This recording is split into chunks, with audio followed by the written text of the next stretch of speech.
Hi plant friends, today I'm repotting a few of the plants that I picked up at the Southern Ontario Orchid Society show and sale. I was able to get my hands on 12 new plants.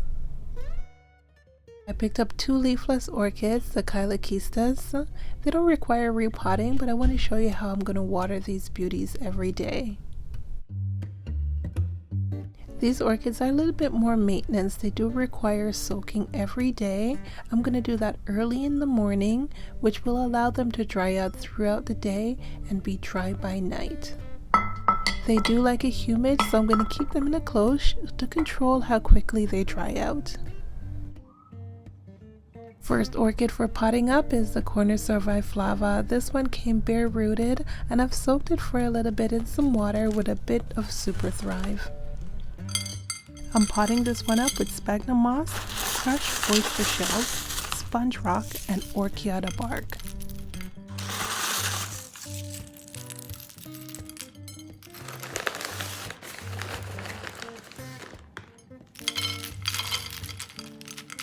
Whenever I go to the show, I like to pick up orchid supplies. I got the sponge rock from Raven Vision. The sphagnum moss will hold on to a little bit of moisture, but the sponge rock and the orchid bark are quite chunky, so will allow for a lot of air movement and allow it to dry out quickly, so this baby will not be overwatered. I've also added a little bit of slow release fertilizer.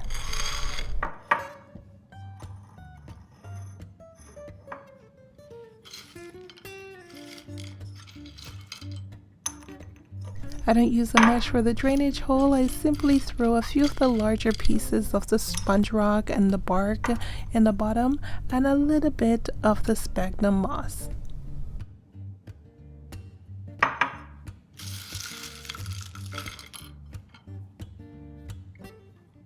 And I find that will be enough to hold the smaller pieces of the media in the pot.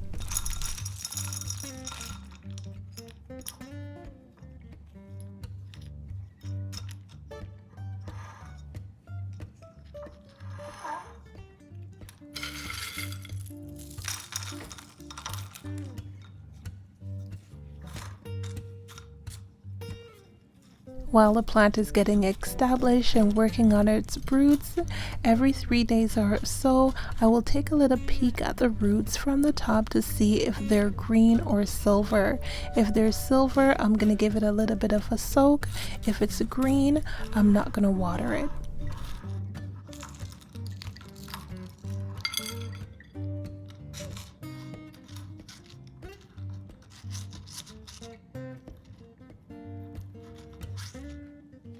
Now that she's potted up, I'll give her a little bit of a soak and check back in 3 days.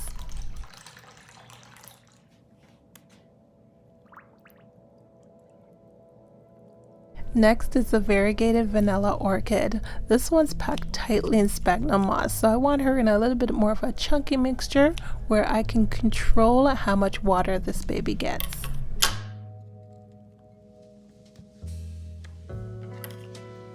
Through the plastic, I can see that the root is beautiful. I'm going to gently work on this baby and slowly remove the sphagnum moss.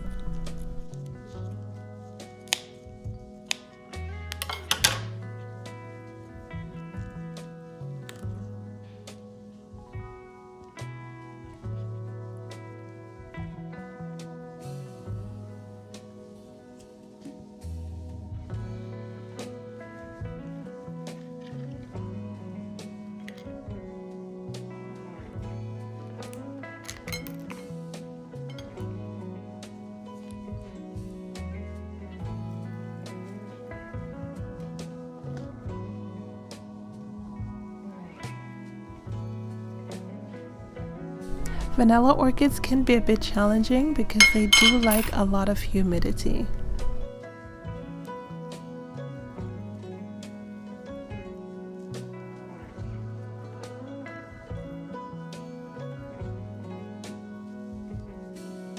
They also like it bright, but no direct sun, maybe a bit of dappled filtered sunlight in the morning. After that, give them bright shade for the rest of the day.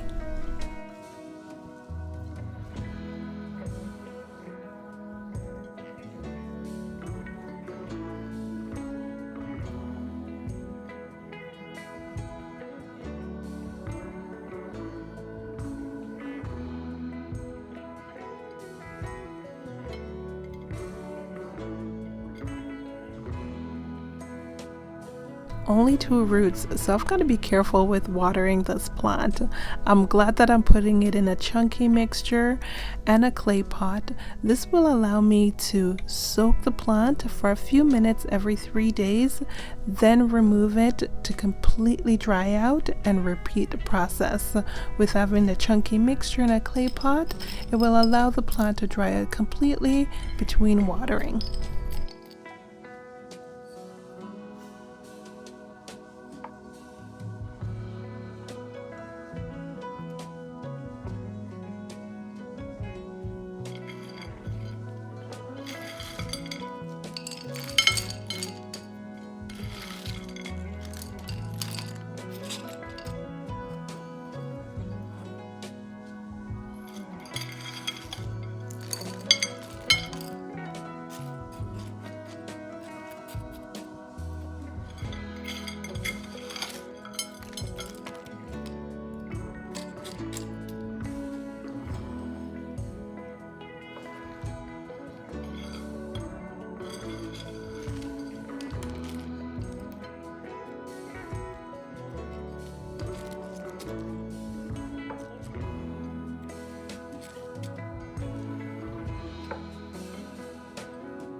I'm going to put a bit of sphagnum moss on the top. I will come by and check this every day. I'll touch the sphagnum moss just to get a gauge on how much moisture is in the pot. If it's nice and soft, then I know that there's a lot of humidity in the pot. If it's crispy, then I know that it's on the drier side, which is something that I want.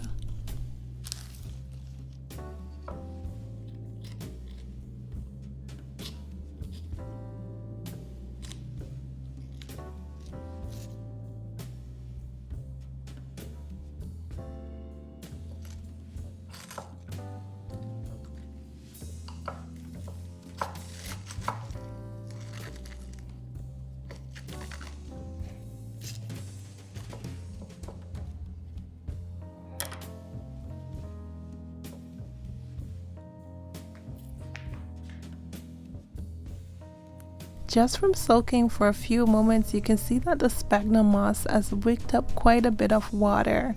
This will hold some moisture in the pot, but the sphagnum moss should dry out very quickly.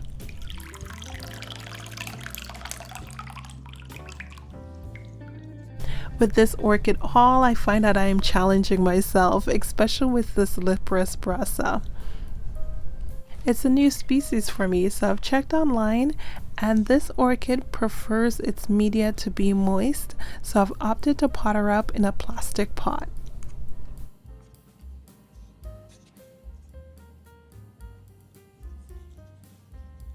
To ensure she stays moist for a little bit longer, I'm going to add a little bit more sphagnum moss than usual in her media. This plant has pseudobulbs, so I'm making sure the older pseudobulbs are to the back of the pot, allowing room in the pot for new pseudobulbs to grow.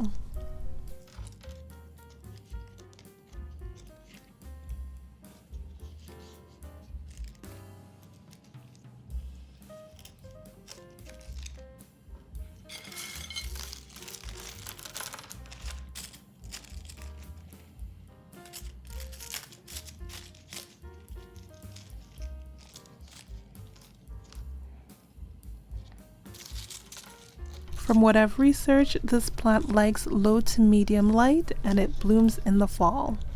So this orchid should appreciate the cool temperatures that I give my basic phals in September to encourage them to bloom in the fall.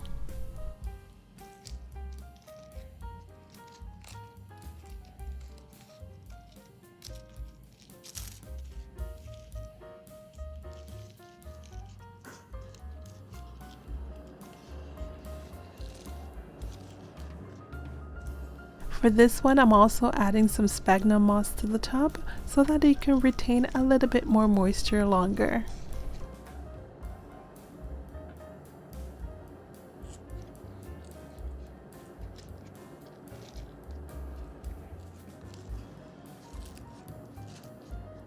Although this plant likes it moist, I'm going to wait a little bit and let it dry out a bit in between watering. It likes it moist, but I don't want it sopping wet to cause root rot.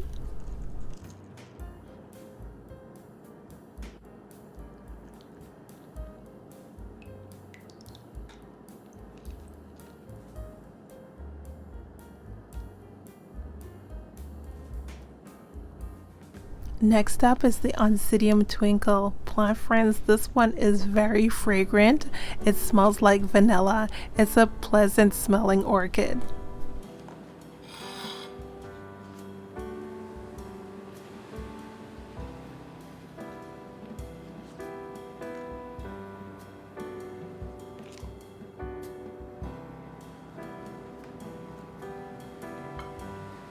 This orchid likes it on the dry side, so when I water, I will allow this one to dry out completely before watering. It's going to also appreciate this chunky mixture, so it's going to dry out very quickly.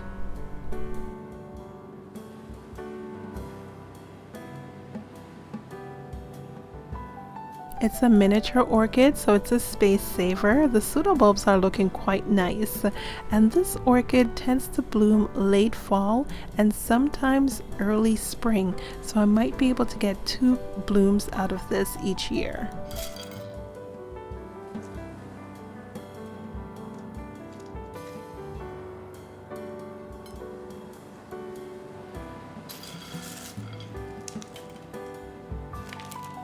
Again, I'm placing the old pseudobulbs to the back, allowing room for new pseudobulbs to grow.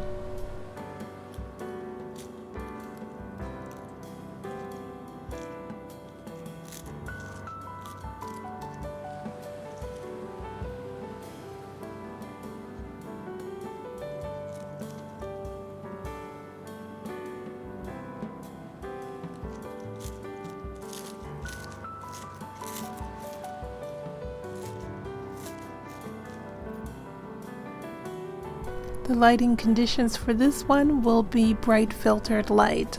I'm not going to give this one direct sun. I'm going to keep it probably in the living room where it's going to get a lot of bright light throughout the day. Next up is the Cattleya Tangerine Fire Mini Sun. This is a miniature Cattleya. You know what? I think I feel a new obsession coming on. These miniature Cattleyas are great space savers.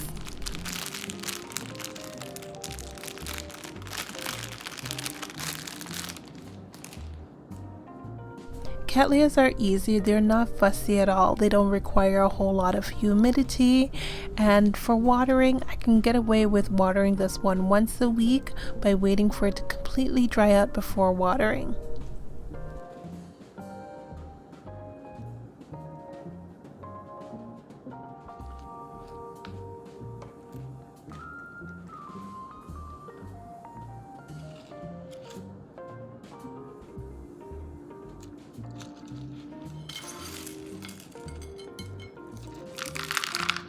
Old pseudobulbs to the back of the pot, giving lots of room, so for new ones of course.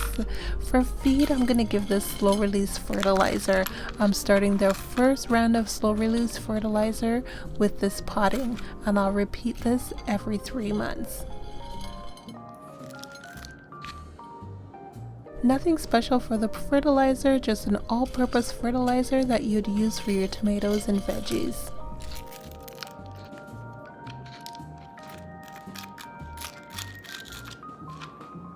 For lighting, all my windows are south facing, so this will be getting a lot of light.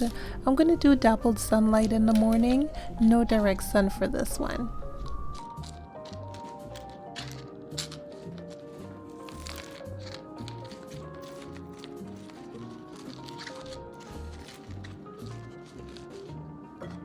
I decided to add crushed oyster shells. Now this is not something that I would recommend for new plant growers, especially if you're growing orchids. I'm using a very weak fertilizer for my orchids, and the crushed oyster shell is going to add a little bit more of that micronutrients, especially calcium, to these plants.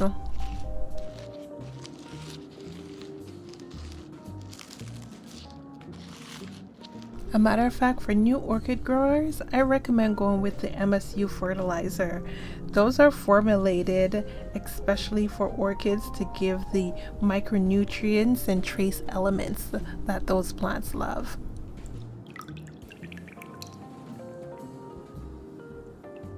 This is going to be my first Bulbophyllum. It's Bulbophyllum cruentum crossed with Bulbophyllum Phalaenopsis. I've always stayed away from these orchids because they require a lot of humidity. Now, since I've added a few orchids to my collection that requires humidity and moistures, might as well go ahead and add this one too.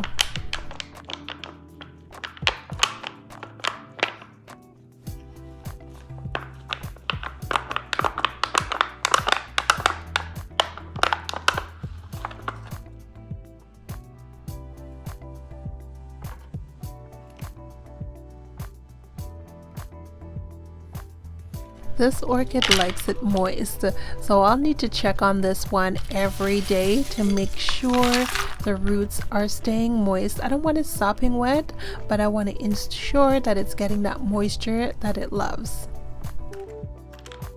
Again, all pseudobulbs are going to the back. However, with Bulbophyllums, it can be random. They can sprout new pseudobulbs from anywhere. So I'm gambling with this one and putting the old ones to the back. This orchid was not bare rooted, so you never know what you're gonna get. In this case, I found a snail crawling around.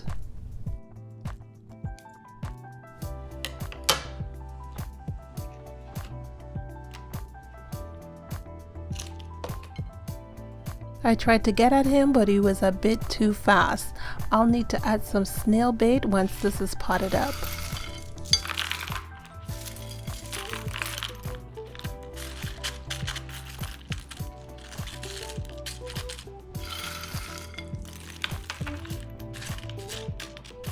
I'm potting this one up in a very chunky mixture.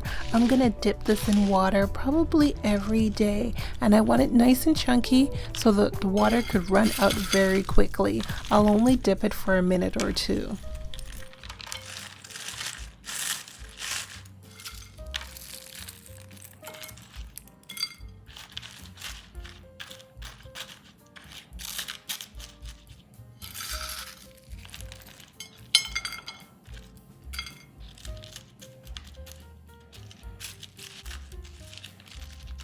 Ideally, one would put some sphagnum moss on the top to maintain more moisture in the pot.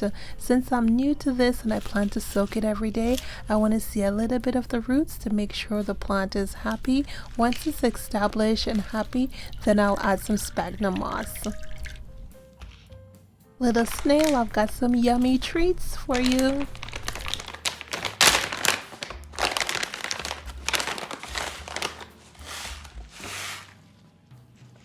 Snail bait is a must to have in your arsenal to fight against pests.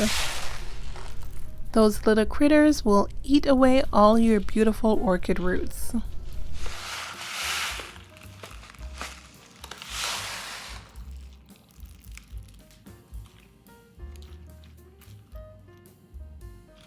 Next up is Phalaenopsis gigantea. Wow, what a beauty. She's a bit beaten up, but I can see the beauty in this plant. She looked like she needed a good home, so I had to take her home, and she was only $30. Quite reasonable for a Phalaenopsis gigantea this size. Look at the size of this pot for an orchid. Unbelievable. I had to go to my locker to dig this one out.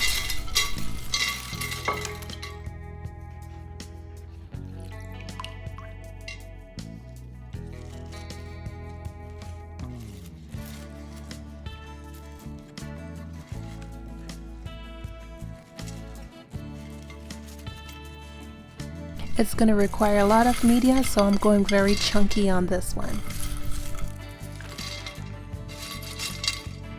Consider sponge rock to be a chunkier version of perlite. Sponge rock is perfect for this pot. A pot of this size with just bark would hold on to a lot of moisture. With the sponge rock, it's going to allow for a lot of air movement and drainage.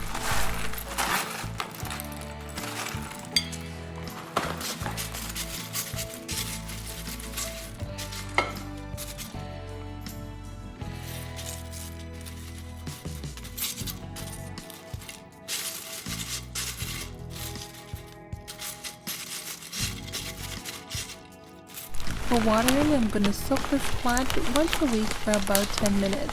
That should give the roots enough time to soak up as much water as they need.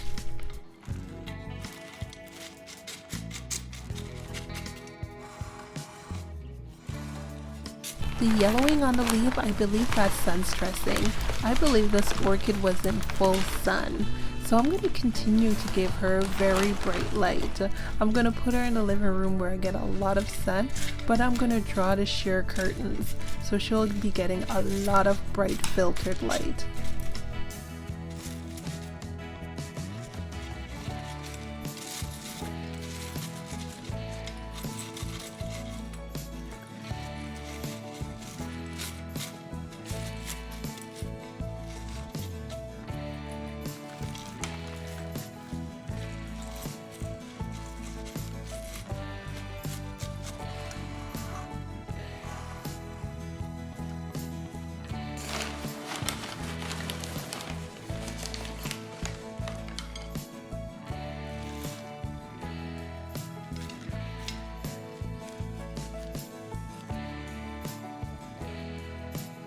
Although this plant is quite large, it's still relatively a baby. These leaves can get up to 2 feet in length when they're mature, so she's got a lot of growing to do. This pot is so huge, I feel like I just potted up a Dieffenbachia. Now let's clean up.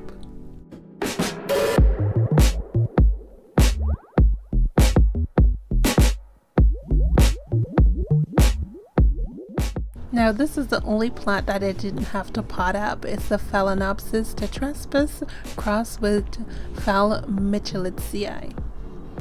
I like the media. It's a mixture of sphagnum moss with some perlite as well as some charcoal. Although this is an import, I don't see any signs of import stress. The leaves are nice and firm. I just love the white, yellow, buttery color of the flower. Once these orchids are all settled, about a month or so, I'll give them a bit of magnesium in their water.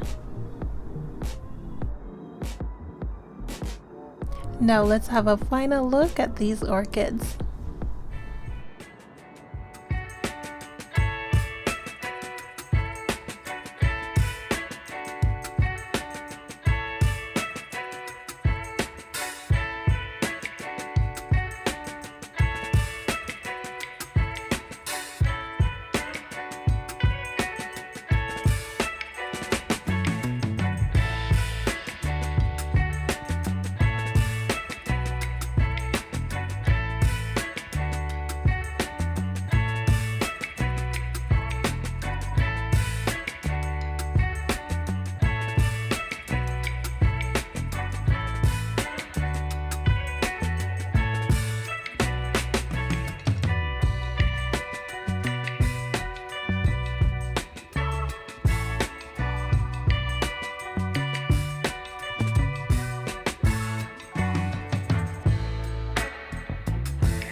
Thanks for watching, plant friends. Remember to like, subscribe, and comment, and follow me on Instagram at Life of Bellina.